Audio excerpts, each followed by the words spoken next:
Hi! I decided I want to share some tips on how to start running with you and how to stay motivated for running, because I've been running now for almost 5 years regularly without any big breaks in between. And so I just want to share with you a little bit of what I do and how I do it and how I started and how you can start and yeah, become a runner as well. I started with running almost 5 years ago, and I usually go running about 3 to 4 times a week for about 8 to 12 kilometers depending on my day, if I feel like running longer or not, and if I have the time and if it's dark outside or not. And yeah, but usually between 8 and 12 kilometers. Usually most of the times it's between 9 and 10, I'd say.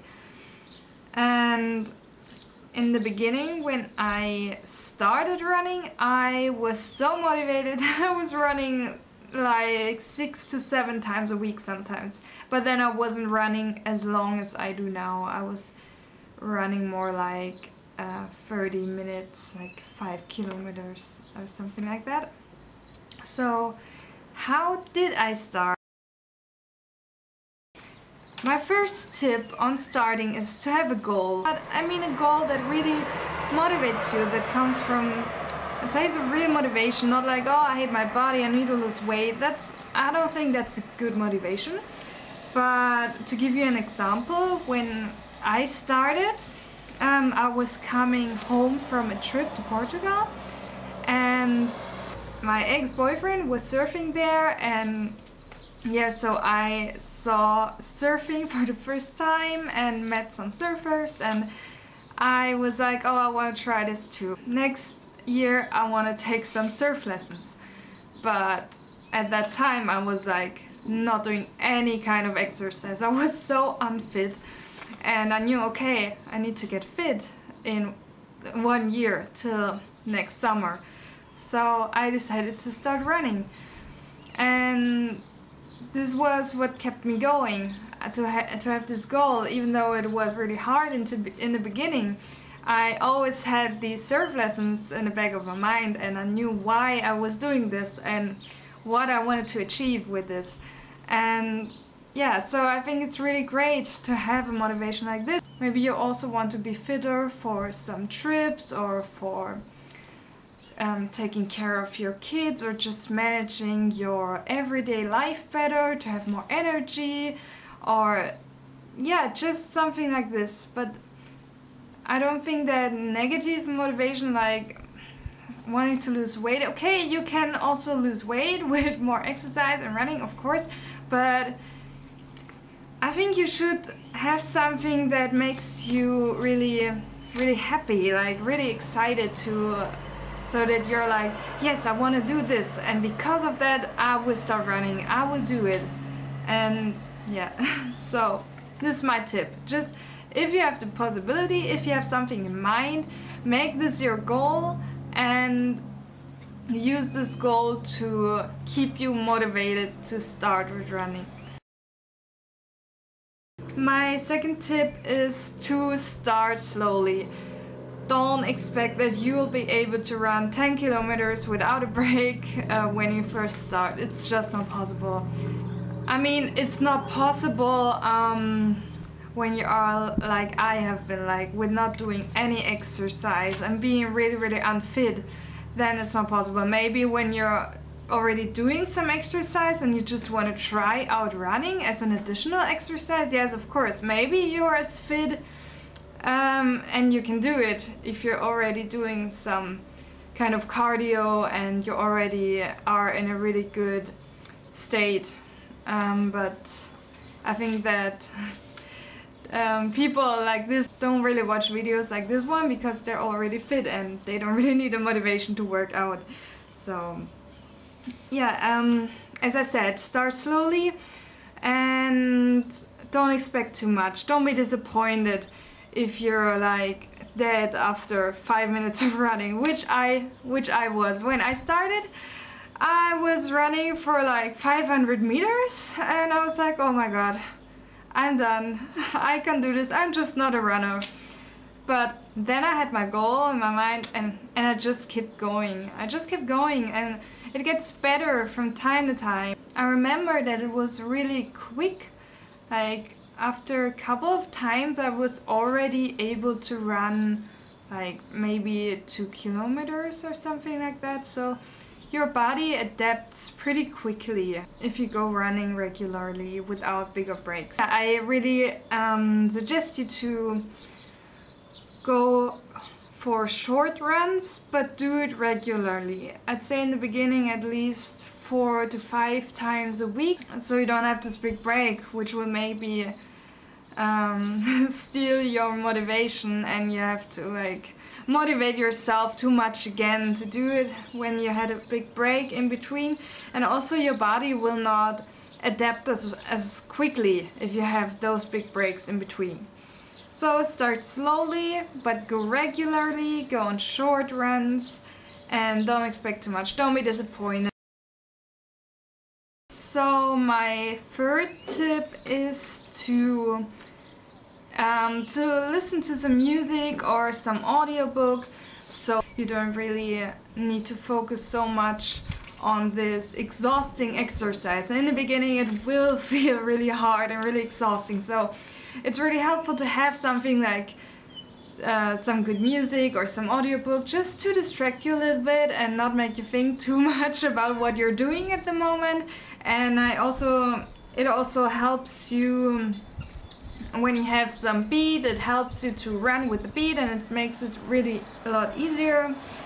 And you don't have to hear your own breathing. Like it sounds really weird, but I hate to hear myself breathe when I'm running. I just don't like it at all, and it also feels so much more exhausting when I hear myself breathe, because I think, oh my god, my breath, it's so hard. Like I can't really explain it. I just don't like it. I always run with music in my ears.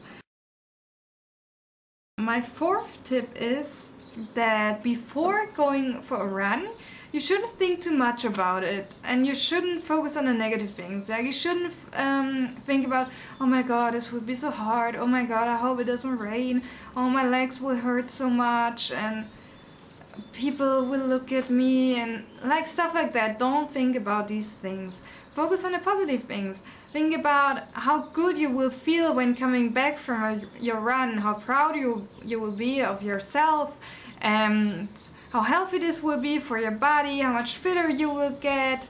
And focus on these things and just put on your clothes, put on your shoes, and yeah, if possible, don't really think about it at all. Just act as if it's like normal, like brushing your teeth. Like you don't really think about it when going to the bathroom, like, oh, I'm too lazy to brush my teeth. No, you just go there and do it. And it's the same with running. You just put on your clothes and go.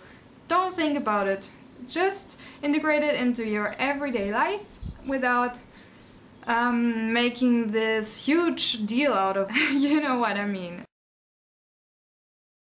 My fifth tip is on time management. So running shouldn't feel like it's stealing so much of your time, and you shouldn't feel like you don't have the time to do it.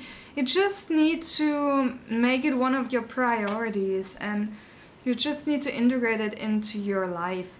Like if you're, for example, I was starting to run when I was working in a 9-to-5 full-time job, so I had to get up early and I came home pretty late, as I do at the moment as well, and I'm still running. So you just can go for a run before work if possible. Maybe you need to get up a little bit earlier, or you can just go after work, or maybe even in your lunch break. I know it's possible. Some companies even have showers. Maybe you can also bring your running clothes to work to go for a run directly after work. For example, when I was starting, I was sometimes driving home from work with my car, and then I saw a nice place for running, and I just stopped there, went for a run, and then went on driving home. Especially in winter, it is a really good tip to go running directly after work before driving home or on the way home. If you have a long way home and it will be too dark as when you arrive home and you change and everything. It's also good to have fixed days when you want to go running, so you make a plan at the start of the week on which days you want to run. Because for some people it's just easier to have these days to know, okay, on Tuesday I will go running. The next tip is to get a running partner. I personally don't like running together with others as much because I think that everyone has its own speed and its own style of running, and also if you're listening to music or the other person rather wants to talk to you, it's not really it's not really working out that well. But I know that for some people they feel so much more motivated when they have a running partner, because they see, okay, he or she is doing it as well, he or she struggles as well, and you can just motivate each other. And also when you like set a date with that person, you don't really want to say, oh no, I can't come today, because you'll disappoint the other person. So it's much less likely that you will cancel your running date. The next tip is on weather. When I started running, it was getting autumn already, and the days were getting darker and colder, and it was raining more often. And anyway, I started because I was just wearing the right clothes. Like I was wearing warmer clothes and maybe a rain jacket and some gloves and a hat and all that stuff. And I think it's really true that there is no bad weather, there's just bad clothing. And I suggest you to not make a big break in winter or in autumn when it's getting colder, because once it gets warmer again, it will be so much harder to get back into your running routine when you had that big of a break, and your body just won't be as fit anymore and have to like start again from zero if you didn't do much exercise in winter in general. So I'd say don't depend on the weather, just go running all year, and yeah, just wear the right clothes. And speaking about clothes, I have another tip which really was one of the main things in the beginning that kept me going. It was buying new running shoes. I didn't have any running shoes, so I bought pretty expensive shoes. And yeah, so I thought to myself, okay, now I have these expensive shoes, now I really need to use them, because otherwise I spend my money on something I don't use, and I didn't want that. So yeah, this really helped me to go running, because I wanted to use these expensive shoes, so my money wasn't wasted. So maybe you can get some new beautiful running clothes that make you feel good and you really want to use them on, yeah, maybe even get some expensive stuff so you really feel like you have to use them so they were worth your money. And yes, that's pretty much it. So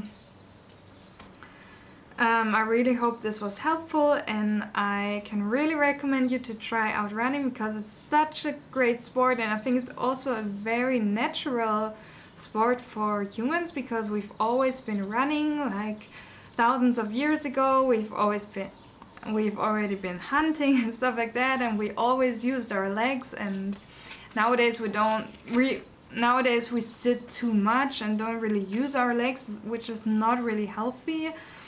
And yeah, so I think running is really natural, and I know that many people, including me, get addicted to it pretty quickly, because it just feels so good to run, and you can even get like runner's highs where you feel like you're on drugs, and yeah, it's really amazing.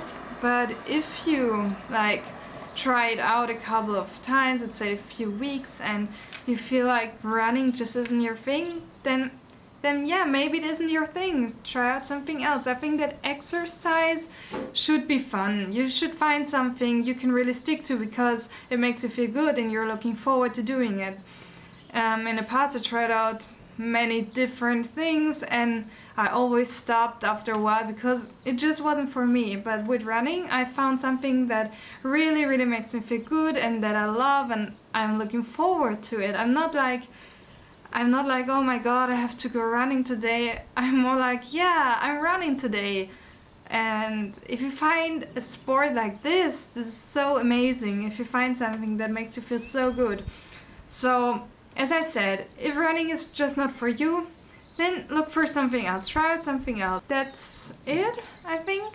I hope this video was helpful for you, and I really hope that you, if you're not already running, I really hope that you will give it a try, and maybe you will learn to love it as much as I do.